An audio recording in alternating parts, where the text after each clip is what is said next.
காங்கிரஸ் கட்சி எத்தனை கூட்டணி கொடுக்க போறீங்க, எத்தனை சீட்டு கொடுக்க போறீங்க உங்க கூட்டணிக்கு யாராவது கேட்டிருக்கீங்களா? ஆனா நீங்களே ஒப்புக்கொள்ளுறீங்க அப்படின்னா நாங்க தான் வலிமையான கூட்டணி, நாங்க ஆட்சிக்கு வருவோம்னு உங்களுக்கு தான் தெரிஞ்சிருக்கு.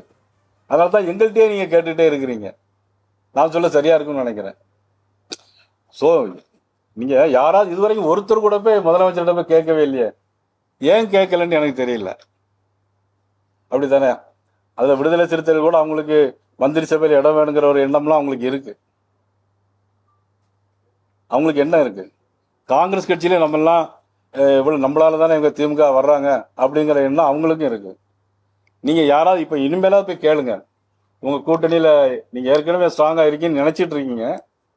எத்தனை சீட்டு கொடுக்க போறீங்க, யாருக்கெல்லாம் மந்திரி பதவி கொடுக்க போறீங்க, இல்ல 96ல வந்து நீங்க மைனாரிட்டியில 2006ல மைனாரிட்டி கவர்மெண்ட்ல இருந்தீங்க, அப்ப நாங்க அதே மாதிரி வச்சிருந்தோம் அப்படின்னு ஏதாவது ஒரு பதில கேளுங்களேன். நீங்க எங்களை மட்டும் திருப்பி திருப்பி இதுவரைக்கும் 60 நாளா கேட்டுட்டே இருக்கிறீங்க.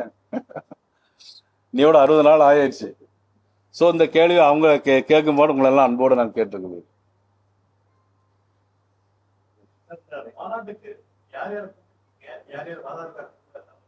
இந்த மாநாட்டில் வந்து உத்தரப்பிரதேசனுடைய முதலமைச்சர் மதிப்புக்குரிய மாண்புமிகு யோகி ஆதித்யநாத் அவர்கள் இப்படி என்ன கன்ஃபார்ம் பண்ணலாம் வருதா இருக்குது.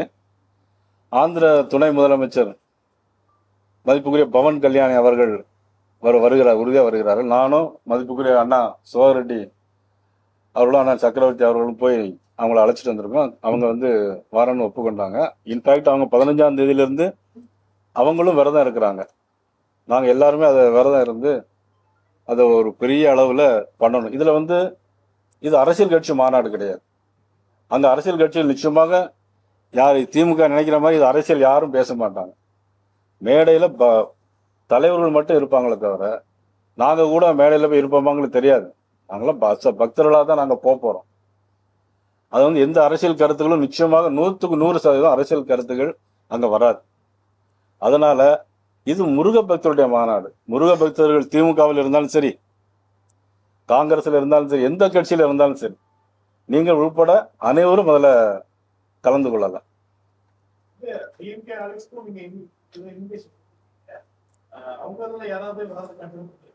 அது இதுவரைக்கும் ஒன்றும் தகவல் இல்லை. வரலாம் இல்லை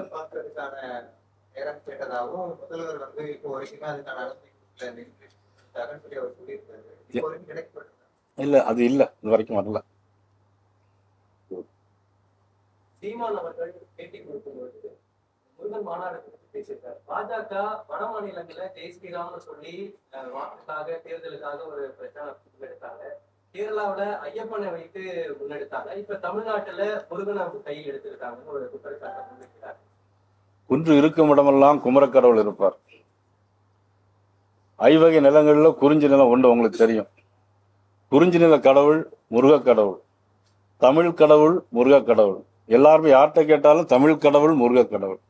தமிழ் கடவுளுக்கு தமிழ்நாட்டில் தானே பண்ண முடியும் இல்லைங்களா? அதனால தமிழ்நாட்டில் முருகருக்கு ஒரு விழா எடுப்போம். எடுபடாதுன்னு சொல்றாரு.